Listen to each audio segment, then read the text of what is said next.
มีกราบพระพุทธกราบพระธรรมกราบพระสงฆ์กราบระลึกถึงคุณพ่อคุณแม่กราบระลึกถึงคุณของครูบาอาจารย์ต่อไปก็ตั้งอกตั้งใจโยขันแก้ว5 โกฏหากวันนี้เป็นวันศีลเป็นวันพระเนอะสวาโตสวาโตสวาโตโอกาสาพันเตกาเดพระปัญจรัตนาผันแผ่วพระแก้วเจ้าตั้ง5 ประการตนถ้าลงอนันตาที่คุณญาณหาที่สุดบ่ใดเป็นที่ไวและสักการะปูชาอันมีองค์พระสัทธาสัพพัญญูพระพุทธเจ้าพระธรรมเจ้าพระสังฆข้าเจ้าพระมหาจินาถเจ้าเจดีย์ไมสลีมหาโพธิลูกาพระมหาอุปคุตเถระเจ้าอาจารย์วันนี้ก็หาเป็นวันดีที่อันวิเศษเหตุว่าเป็นเดือนนะ6 เดือนแห่ม15 ค่ำว่าเป็นวันจันทร์ที่8 เดือนเมษายน2567หมายมีเจ้าสมณะสัทธาพระมหาประสิทธธรรมาภินันโทดำเนินรายการเสียงธรรมนำสุขวิทยุลูกทุ่งวิทยุเพื่อการศึกษาพระพุทธศาสนาและจริยวัฒนธรรม FM 104.50 เมกะเฮิรตซ์วัดป่าหินตำบลสุเทพอำเภอเมืองจังหวัดเชียงใหม่เมตตาภาลมีธรรมอนุเคราะห์เกื้อกูลในท่านพระครูสมุวิสุวัฒน์วรกิโจท่านเจ้าอาวาสท่านผู้อำนวยการวิทยุแห่งนั้นถวายเวลาเฮืออาตมาภาพพระมหาประสิทธธรรมาภินันโทวัดจังกำเวียงเวลุคามป่าซางน้อมเอารายการเสียงธรรมก่อนรับถามามาเอิญมาเจริญพรศรัทธานาบุญตั้งหลายที่เปิดวิทยุให้ฟังจะขึ้นนี้อยู่ตั้งเชียงใหม่ละปูนไก่บัดนี้เดี๋ยวยอมือ10 นิ้วนบนอบไว้และลวดขอปู่จาสูมาอย่างพระแก้วเจ้าตั้ง5 โกฏหากมีองค์พระพุทธเจ้าเป็นตนเป็นประธานตนซักสวดกับทางพระบทพระบาทพระสรีระธาตุเจ้า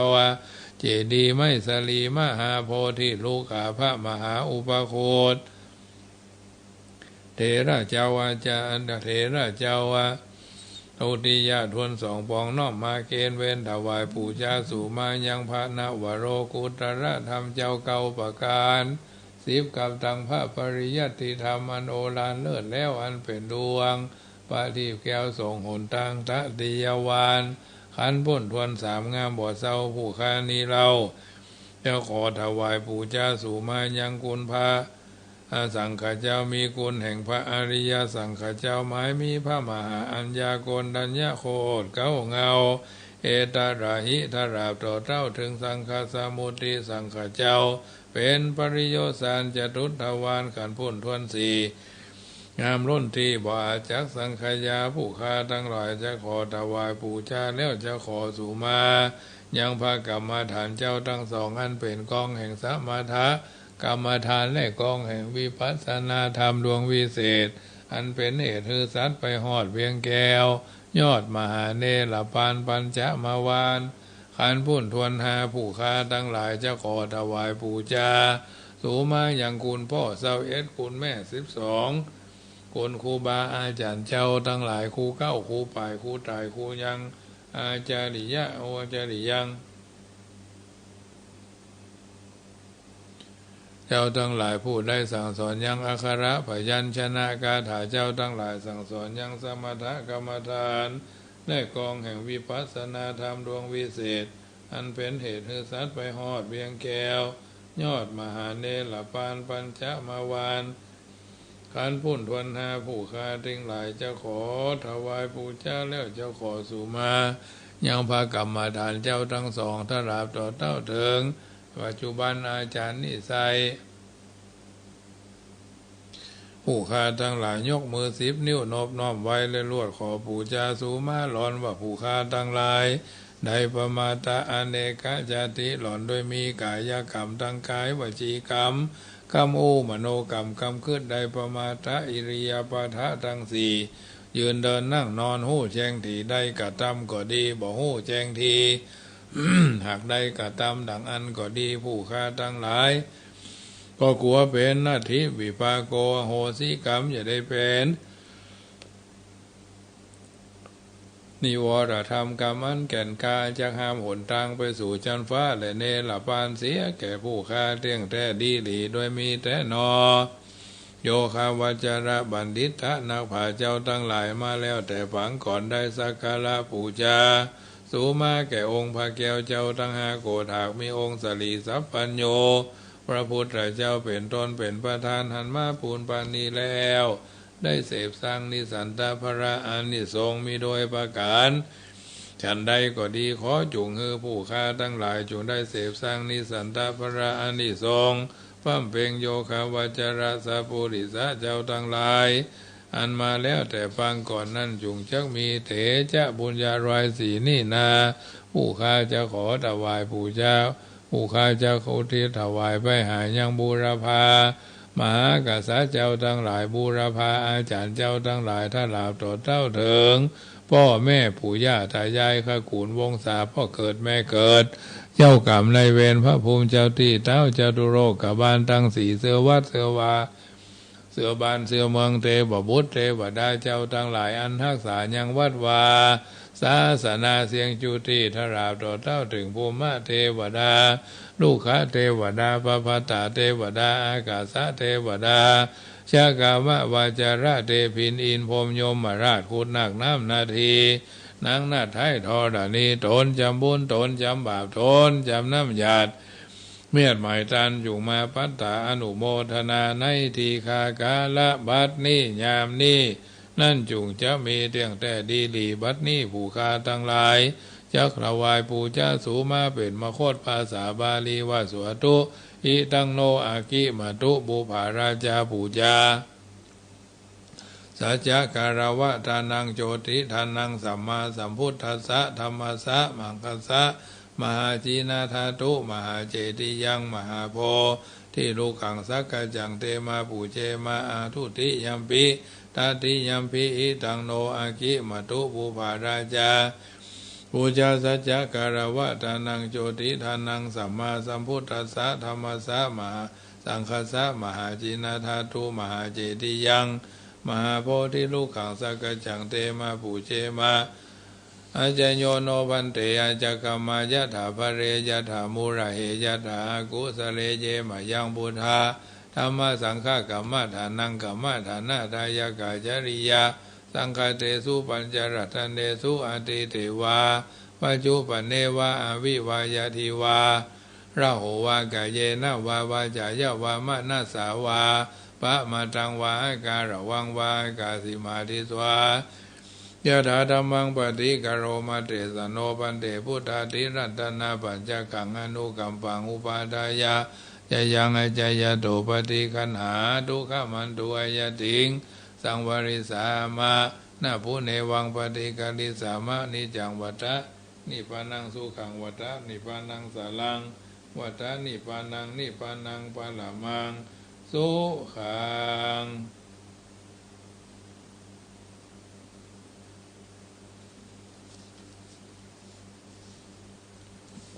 นะโมตัสสะภะคะวะโตอะระหะโตสัมมาสัมพุทธัสสะนะโมตัสสะภะคะวะโตอะระหะโตสัมมาสัมพุทธัสสะนะโมตัสสะภะคะวะโตอะระหะโตสัมมาสัมพุทธัสสะพุทธังชีวิตังยาวะนิพพานังปาระมังสุขังสารนังกัจฉามิธัมมังชีวิตังยาวะนิพพานังปาระมังสุขังสารนังกัจฉามิสังฆังชีวิตังยาวานิพพานังปาระมังสุขังสารนังกัจฉามิดุติยัมปิพุทธังชีวิตังยาวานิพพานังปาระมังสุขังสารนังกัจฉามิดุติยัมปิธัมมังชีวิตังยาวานิพพานังปาระมังสุขังสารนังกัจฉามิดุติยัมปิพุทธังชีวิตังยาวาวิปานังปรมังสุขังสารนังกัจฉามิตาติยัมปิธัมมังชีวิตังยาวานิปานังปรมังสุขังสารนังกัจฉามิตาติยัมปิสังฆังชีวิตังยาวานิปานังปรมังสุขังสารนังกัจฉามิปัญจมาเลจิโนนาโถปัตโตสัมโพธิมุตตมัง ยาดุสัจจังปะกาเสสิธัมมาจักขังปวัตตายิเตนะจาวะเจนะโหตุโนจยมังกะลังอิเรนะสัจจวะเจนะสัพเพมาราปะรายันโตยะตาธัมเพนิพันธายะวัจจังธัมมังนะโรอิทาพันธายะวังสักขังสติอาจิตังสติอารัมมเนทันหังอาโหวัตตะเมสีลานิอาขันธานิอาสิตานิอาสวารานิอากรรมาสานิปุจิสานิอปารามาตานิวิญโยปัสสันฐานิสมาธิสังวัตานิกานิอาโหวัตตาหาอาโหวัตตาหังวิฆามะเฉเรนะเจตสาวิหารามิมุตตะจาโคปยัตถปานิโวสักขจาสักโคโอสักขาระโตยะจะโยโควะทันโยฐานะสังวิภาคาโตสุตินังวัตตะเมธานังนะโมพุทธายะนะโมธัมมายะนะโมสังฆายะอัปปะมาโนพุทโธอัปปะมาโนธัมโมอัปปะมาโนสังโฆสวดกรรมฐานเนอะญาติโยมผู้ฟังทั้งหลายพุทโธเมนาโถธัมโมเมนาโถสังโฆเมนาโถกัมมฐานังเมนาทังกัมมฐานาตายากาจาลิโยเมนาโถอาหัมพันเตพุทธานุสติกัมมฐานังยาจามิพุทธานุสติกัมมฐานังเทระเมพันเตอาหัมพันเตปีติอุปจาระสมาธิงยาจามิปีติอุปจาระสมาธิงเทระเมพันเตอิติปิโสภะคะวะอะระหังสัมมาสัมพุทโธวิชาจารณะสัมปันโนสุขโตโรกาวิโตนุตตโรปุริสาธรรมสารติสัทธาเทวะมนุสานังพุทโธภะคะวะติพุทธังชีวิตพุทโธภะคะวะติพุทธังชีวิตังยาวะนิพพานังปรมังสุขังสารนังกัจจามิตุติยัมปิพุทธังชีวิตังยาวะนิพพานังปรมังสุขังสารนังกัจจามิตติยัมปิพุทธังชีวิตังยาวะนิพพานังสารนังกัจจามิสวากขาโตภะคะวะตาธัมโมสันติติโกอากาลิโกเอหิปัสสิโกโอปันนายิโกปัจจตังเวติทัพโพวิญโยหิเตธัมมังชีวิตังยาวะนิพพานังปรมังสุขังสารนังกัจจามิตุติยัมปิธัมมัง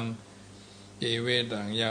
วะนิพพานังปรมังสุขังสารนังกัจจามิตุติยัมปิสังฆังชีวิตัง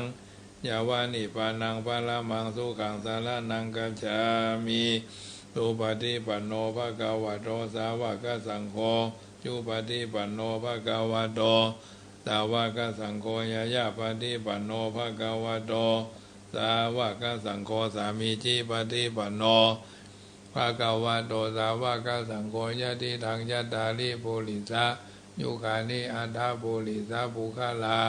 เอสะภะคะวะโตสาวกสังโฆหุนายโยปะหุนายโยตะคินายโยจาลีกาลานิโยอนุตรังปุญญเกตังโลกัสสติสังฆังชีวิตังยาวะนิพพานังสารนังกัจจามิตุติยัมปิธัมสังฆังชีวิตังยาวะนิพพานังสารนังกัจจามิตติยัมปิสังฆังชีวิตังยาวะนิพพานังสารนังกัจจามิ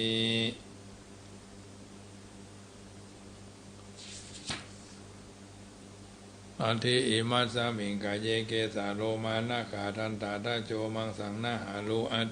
ทิมิจังวะกังหัตถยังยากานังฮิโลมากังปะภากังอันตังอันตะคุณังอุตริยังกาลีสังเสหังบุพโพโลหิตังเสโดเมโดอสุวะเสโลสิงคานีกาลสีกามุตังมัตตะเกมัทธลุงคันติตัวติงสากาลังอายังอัตตาภาโวอันนิยังทุกขังอนัตตาอสุจิอสุพังอิมังกัมมาฐานังปุณณภาโวติอาจิรังวัฏยังกายโยปะทวิงอธิเสสติตุโชหเปตวิญญาโนนิรัถังวะคะลิงคะลังปะทวิธาตุอาโปธาตุเตโชธาตุวายโยธาตุรูปขันโธเวทนาขันโธสัญญาขันโธสังขารขันโธวิญญาณขันโธตัตตะกันตโมรูปขันโธยังกินจิรูปังอติตานาคตาปัจจุบันนังอัจฉตังวา ปาหิตาวาโอราลิกังวาสุขุมังวาหินังวาปณีตังวา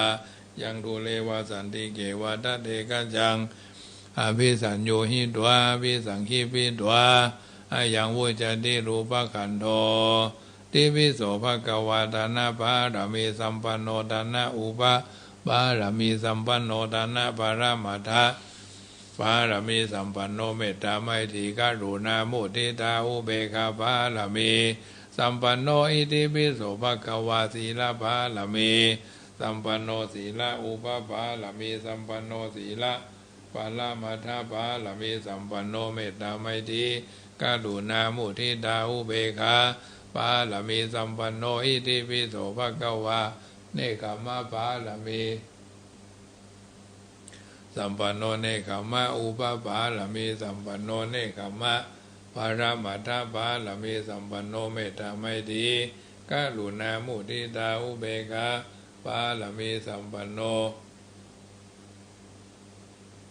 ติปิโสภะกวาปัญญาบารมีสัมปันโนปัญญาอุปบารมีสัมปันโนปัญญาบาลมัตถบารมีสัมปันโนเมตตาไมตรีกรุณามุทิตาอุเบกขาบารมีสัมปันโนอิติปิโสภะกวา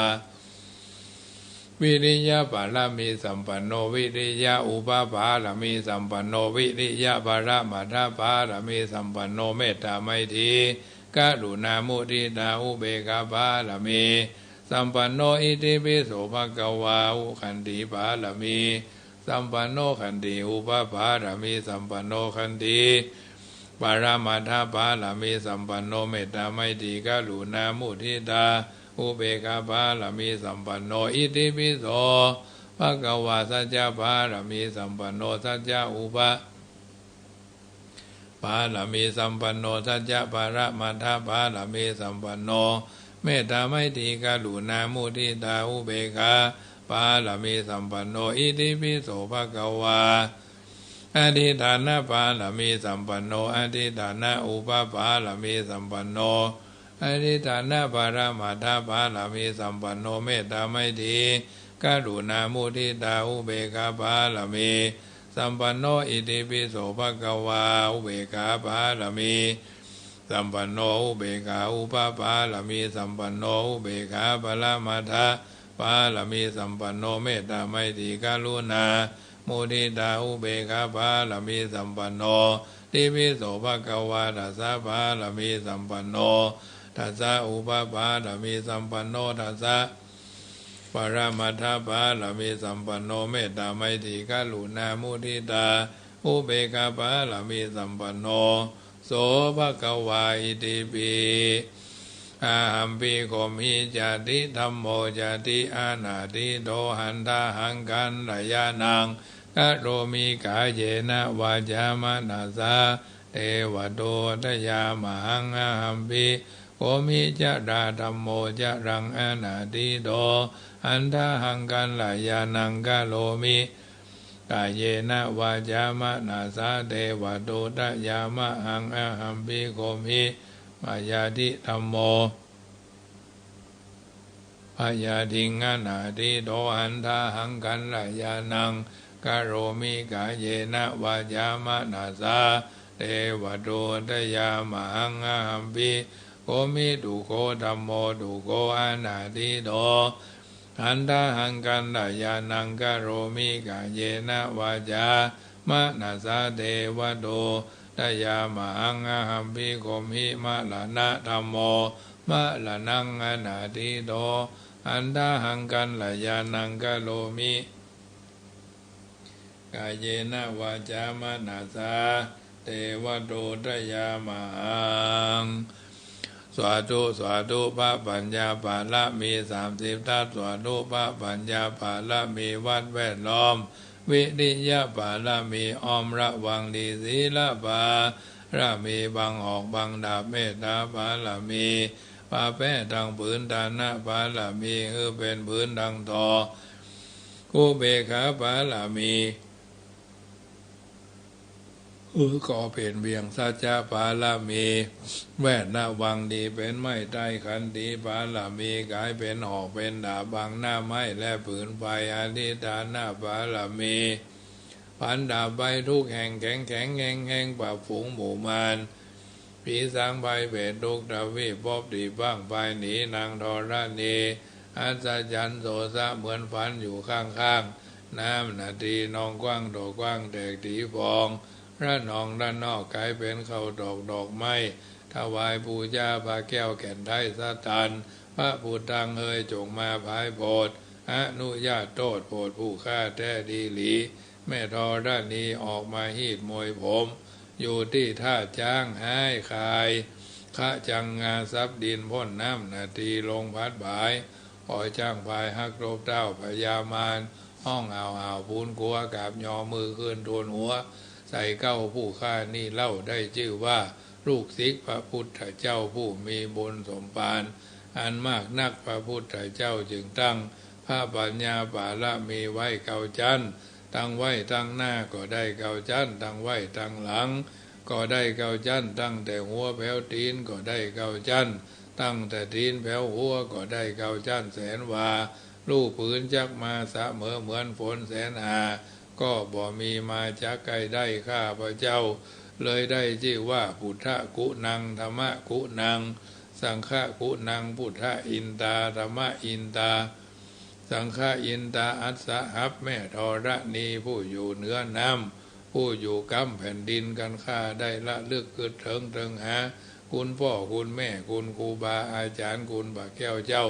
ทั้งสามประการคือคุณพระพุทธคุณพระธรรมคุณพระสงฆ์คุณแดดคุณฝนคุณน้ำคุณลมคุณไฟ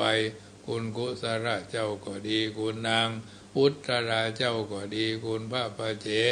กเจ้าก็ดีคุณพระตนเมตตาภาว่านาเจ้าก็ดีจุงมาสัมพิทักษ์รักษาคุ้มครองตั้งกำหน้าและกำหลังยังตนตัวแห่งผู้ฆ่าตั้งแต่ดีคากาลยามนี้วันนี้ค่ำคืนนี้และต่อไปนี้จิ้มแด่เธอพุทโธพุทธังรักษาธัมโมธัมมังรักษาสังโฆสังฆังรักษาพุทโธ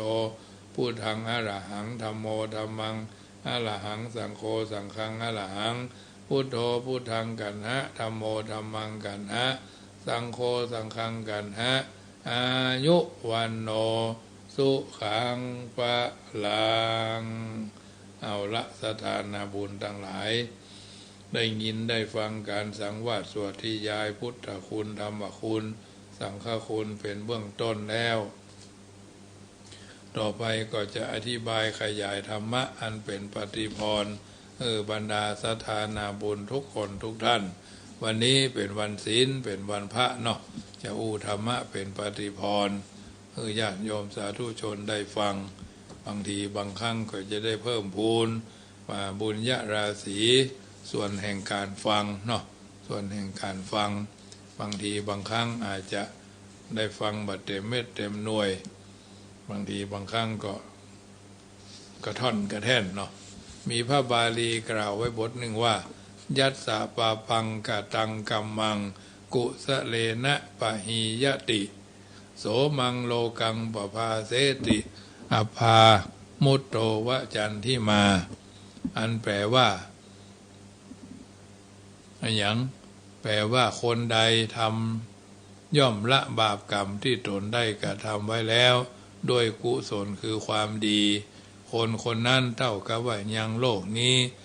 ใสสว่างกระจ่างแจ้งเหมือนพระจันทร์ที่พ้นจากเมฆหมอกฟ้าโดยประการฉะนั้นเวลาเราจะละบาปละชั่วละบาปที่เกิดขึ้นภายในจิตภายในใจของเราเนาะต้องมีวิธีการละเมื่อละได้ถูกวิธีจะทำให้ชีวิตเราปลอดภัยเหมือนพระจันทร์โพ้นจากเมฆหมอกฟ้ามันดาวะมีความสว่างไสวพระจันทร์ในคืนวันเป็นวันเพ็ญเดือนเพ็งหากฟ้าเปิดมามีเมฆมามีหมอกหรือฟ้าฝนมาบดมาบังก็จะทำเมื่อเราสามารถพอหันพระจันทร์อันงดงามสีนวลผ่องมีความสว่างไสว บางคนหันแล้วถึงกับอุทานว่าโอ้พระจันทร์งามแต่โอ้ใครได้แต่เป็นต้นวันเนี้ยพระจันทร์มีความสว่างไสวเหลือเกินเอาใครได้แต่เหลือเกินความเหลือเกินคล้ายกับว่ากำลังยิ้มฮือเฮาเนี่ยเช่นเดียวกับใจของเฮาก็สว่างไสวสว่างไสวเหลือเกินคล้ายกับว่ากำลังปราศจากความโลภความโกรธความหลงอันเป็นมรมนทินเบื้องต้นของคนที่มีจิตใจเศร้าหมองหม่นหมองเนาะฉะนั้นเราต้องมีวิธีบริหารชีวิตของเราให้เป็นสุขและก็เป็นบรมสุขเราจะเป็นสุขได้ก็ต้องฉลาดต้องลวกต้องแหลมต้องกล้าตัดสินใจอันประเภทสุมาตะขี้ใส่น้ำก็กลัวจระเข้ขี้ใส่บกก็กลัวเสือคือบัจจะบัจแจ้งบัเป็นจะเป็นกิจจะลักษณะกลัวก็หู้จักคือมันกลัวเข้าใจก็ขอให้มันเข้าใจเพราะฉะนั้นต้องใส่ใจแท้ๆอ่านตัวออกบอกตัวได้ใจตัวเป็นผู้นำก็นำให้มันยุจอดลอดถึงเป็นผู้โตยก็โตยแท้ๆเหมือนสามีภรรยาบางเตื้อก็กลัวกันเกินพอดีเนาะความไว้เนื้อเชื่อใจซึ่งกันและกันแต่บางทีบางครั้งมันก็ยังว่านั่นแหละยิ่งแจ้งยิ่งหันลายยิ่งควายก็ยิ่งหันโกงเนาะคนเขานี่เพิ่งพอ7 เดือน7 ปีนะถึงจะออกเป็นเม็ดเป็นผลเป็นเม็ดเป็นหน่วยสถานที่จะแปลงหอแปลงเฮือนเพิ่นคือพอ3 เดือน3 ปีฉะนั้นญาติโยมสาธุชนท่านผู้ฟังทั้งหลายการพัฒนาชีวิตให้มีความก้านกุ่งรุ่งเรืองเป็นสุขนั่นน่ะเพิ่นบอกว่ามีอยู่4 ประการ1เป็นสุขเพราะฮู้จักกล่าวฮู้จักการนำเข้า2บาดเศร้าเพราะทุกข์ฮู้จักนำออก3บอกตนเองว่าจะต้องมีการพัฒนาหรือวัฒนา4ต้องมันรักษาความดีไว้นัก4ประการ4ประเภทเนี้ยเป็นหลักการสำคัญในการธรรมเทศนาธรรมบรรยายปาฐกถาเพราะฉะนั้น1เป็นสุขเพราะรู้จักนำเข้า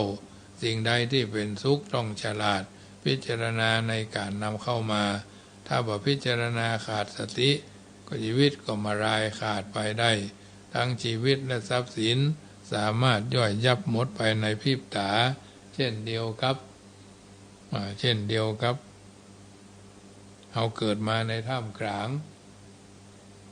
แห่งความสุขทั้งกายทั้งใจมีคนเสกสรรปั้นแต่งให้เรามีความสุขอยู่ที่เราจะมีปัญญาฉลาดในการแสวงหาความสุขนั้นมาใส่ตัวได้อย่างใดเพราะโลกของเรานั้นเต็มไปด้วยความสวยงามสิวิไลเราจะปรารถนาความสุขทางกายได้ดังใจเราจะปรารถนาความสุขทางใจเราก็ได้เช่นนั้นเหมือนกันแต่ความสุข2 ประการนี้ต้องฉลาดในการนำเข้ามาสู่ตัวบ่เช่นนั้นจะกลายเป็นติดกับดักแห่งความสุขจากความสุขกลายเป็นความทุกข์ในชั่วพริบตามีหันถมเทไปเบื้องหลังแห่งความสุขมีความทุกข์รอคิวอยู่ในเบื้องหลังแห่งความทุกข์ยากลำบากก็มีความสุขคอยอยู่เหมือนกันเพราะฉะนั้นถ้าสิ่งใดได้โอกาสและเฉิดฉา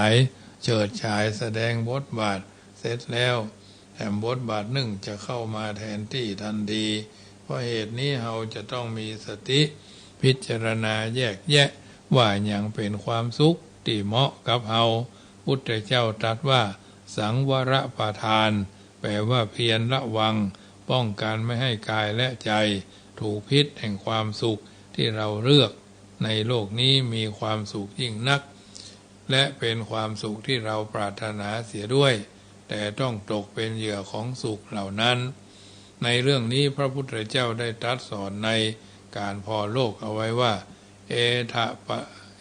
ะปัสสะทิมังโลกัง จิตตังราชะถูปมังยัตถาภาระวิสีทันตินัตถิสังโฆวิชานตังแปลว่าสู่เจ้าทั้งหลายเอ๋ยมาพอโลกนี้อันตรการดุจราชรถที่พวกคนเขาหมกมุ่นอยู่ซึ่งผู้รู้หาข้องอยู่ไม่พระพุทธเจ้าได้แสดงลักษณะของโลกไว้3 ประการ1สิ่งอันฮือโทษส่วนเดียวเปรียบด้วยยาพิษ2สิ่งฮือโทษในเมื่อเกินพอดีเปรียบเหมือนของมึนเมา3สิ่งอันเป็นอุปการะเปรียบด้วยอาหารและเภสัชแต่ฮือใจในทางพิษอาจจะฮือโทษก็ได้นอกจากนี้พระพุทธเจ้ายังแสดงลักษณะที่คนเขาหมกมุ่นอยู่ในเหตุ3 ประการเหมือนกัน1เพลิดเพลินในสิ่งอันฮือโทษ2ระเริงจนเกินพอดีในสิ่งอันอาจฮือโทษ3ติดในสิ่งที่เป็นอุปการะจากเรื่องนี้แสดงให้เห็นว่าโลกของเฮานั้นสวยสดงดงามขนาดไหนพระพุทธเจ้าได้ตรัสเปรียบเหมือนราชรถที่งดงามตระการตาความสุขแบบนี้มีแต่ถ้าเป็นคนเขาไม่ฉลาดในการดูโลกกลายเป็นมกมุ่นอยู่กับความสุขนั้นแต่ถ้าเป็นคนฉลาดรู้จักพิจารณาถี่ถ้วนรู้จักระมัดระวังรู้จักเลือกเสพนำความสุขเข้ามาบริหารชีวิตของเฮาก็จะปลอดภัยส่วนพวกผู้รู้หาข้องอยู่ไม่ติดอยู่ไม่มีทิฏฐิมานะไม่ยึดกับพวกตัวกูของกูเป็นการพิจารณาความสุขด้วยความปลอดภัยอันนี้เป็นต้นพระพุทธเจ้าตรัสชวนพุทธบริษัทคือมาดูโลกนี้ไม่ใช่เพื่อหลงชมดุจละครแก่นสารหันแก่สนุกสนานความบันเทิงชั่วครั้งชั่วคราวแต่เพื่อให้ยั้งเห็นซึ่งลงไปถึงคุณและโทษสิ่งนั้นๆจักได้บัดตื่นเต้นบัดได้ติดในสิ่งนั้นๆโดยวิธีระมัดระวังบ่บาปนั้นเกิดขึ้นเปรียบเหมือนชาวนาเมื่อถึงฤดูทำนาได้หว่านข้าวกล้านำนาให้เรียบร้อยปรารถนาที่จะให้นาของตนเองซึมซับเขียวขจีเมล็ดพันธุ์ดีขายข้าวเปลือกได้ราคางามให้ความเป็นจริงไม่ได้เปรียบแบบนั้นทุกคนกว่าข้าวจะงอกจะงามกว่าข้าวกล้าจะเป็นข้าวที่สมบูรณ์กว่าต้นข้าวจะออกงวงผลิตผลแก่ชาวนานั้นชาวนาต้องคอยดูแลเอาใจใส่น้ำบะมีก็ต้องปล่อยเข้านาน้ำเข้าน้ำนักก็ต้องปล่อยให้น้ำออกวัชพืชศัตรูเข้าก็ต้องกำจัดเมื่อเฮาปรารถนาให้ใจของเฮาบริสุทธิ์ชีวิตของเฮาดำเนินไปตามสะดวก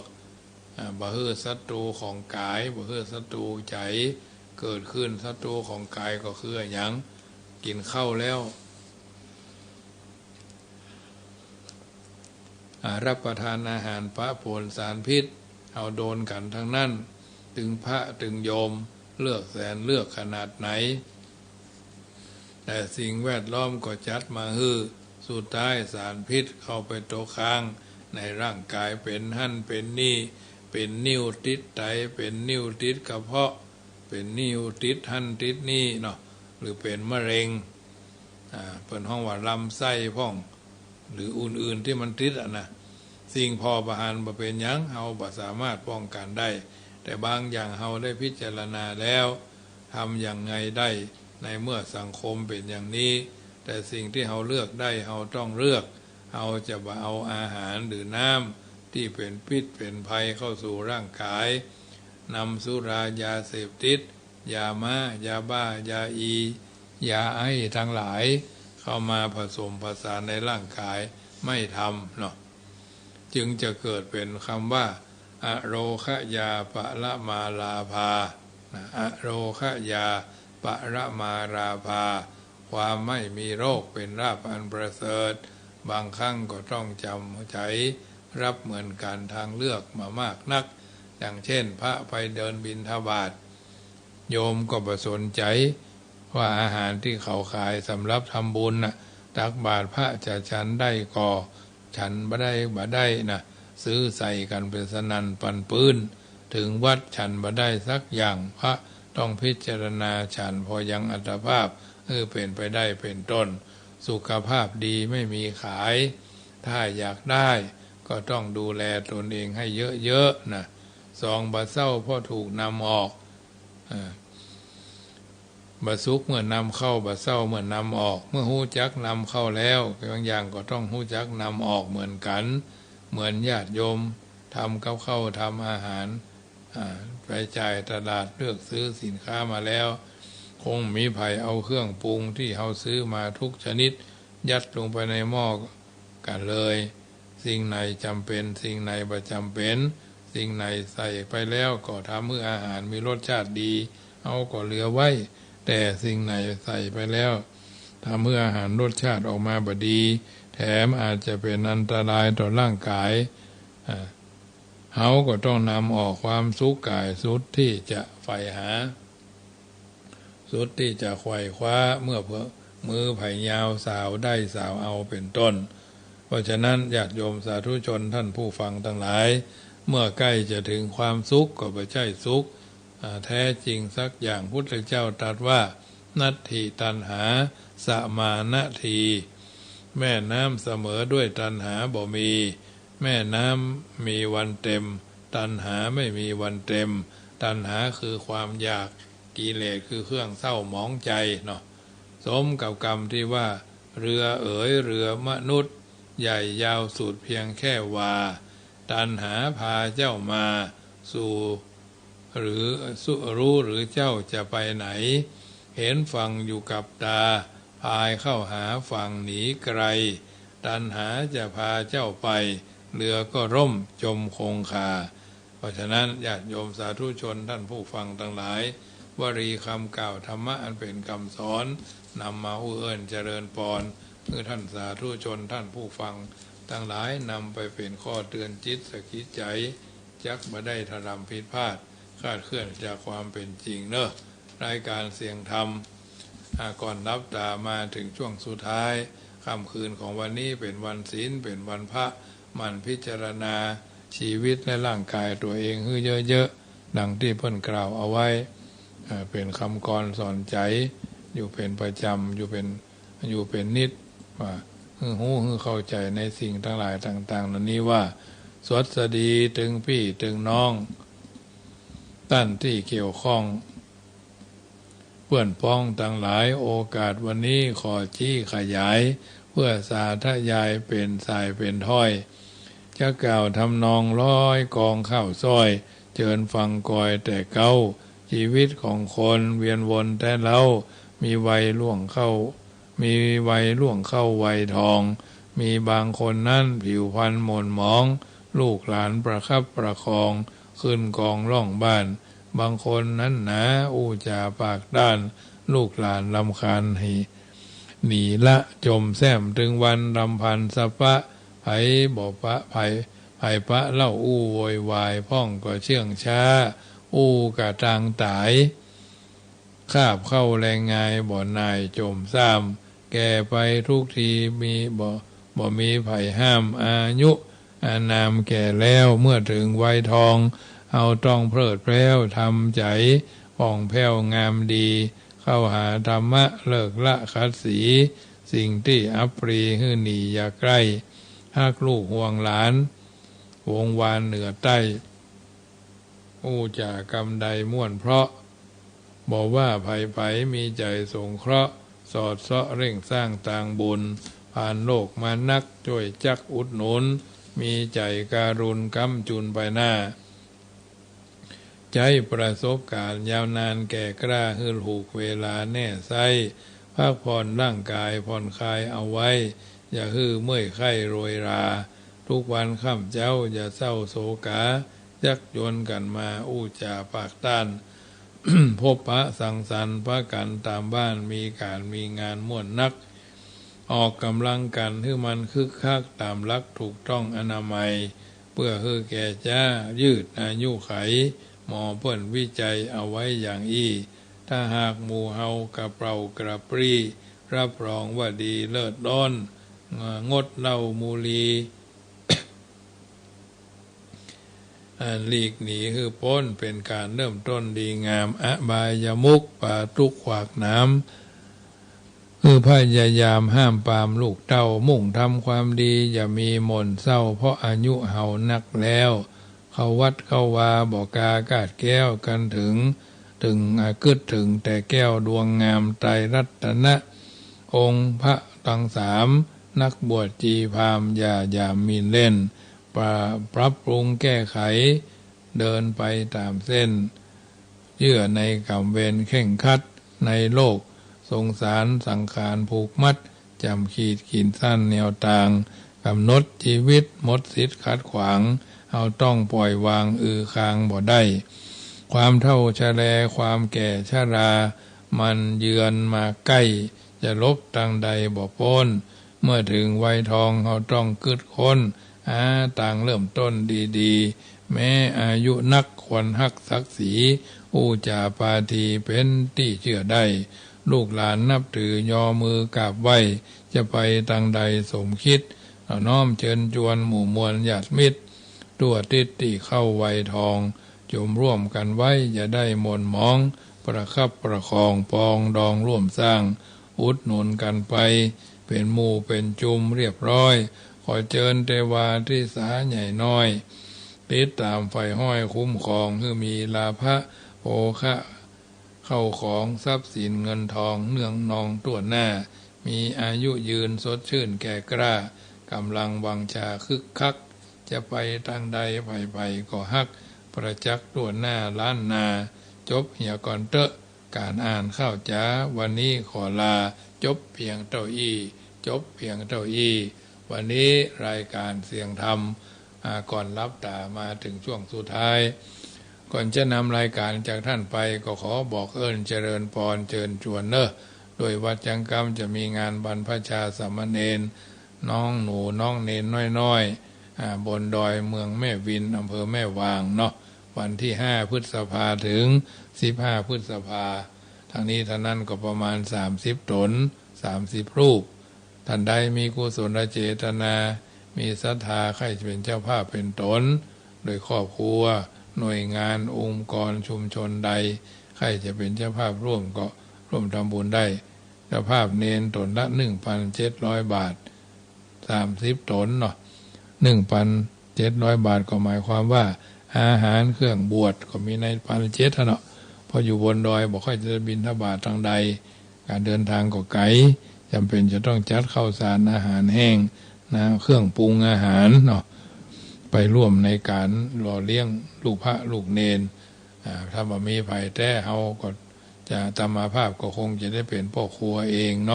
วันที่5 พฤษภาวันที่4นี่ก็ขึ้นไปละอันนี้ก็ไปช่วยกันประคับประคองกันไปพี่ช่วย1น้องช่วย2ประคับประคองพายเฮือนในลำเดียวกันช่วยกันพัดช่วยกันพายก็ไปตามนั้นเพราะฉะนั้นบวชเนน30 ตนตนละ 1,700 บาทน้ำปานะก็ 1,000 บาทต่อวันอื่นๆก็แล้วแต่เจตนาข้าวสารน้ำมันพืชเครื่องปรุงอาหารเครื่องอัฐบริการอันใดบาทก็ดีอย่างก็ดีก็มีโอกาสก็ร่วมทำบุญได้ที่วัดจังกรรม061-547-6539พี่น้องจังเชียงใหม่ท่านใด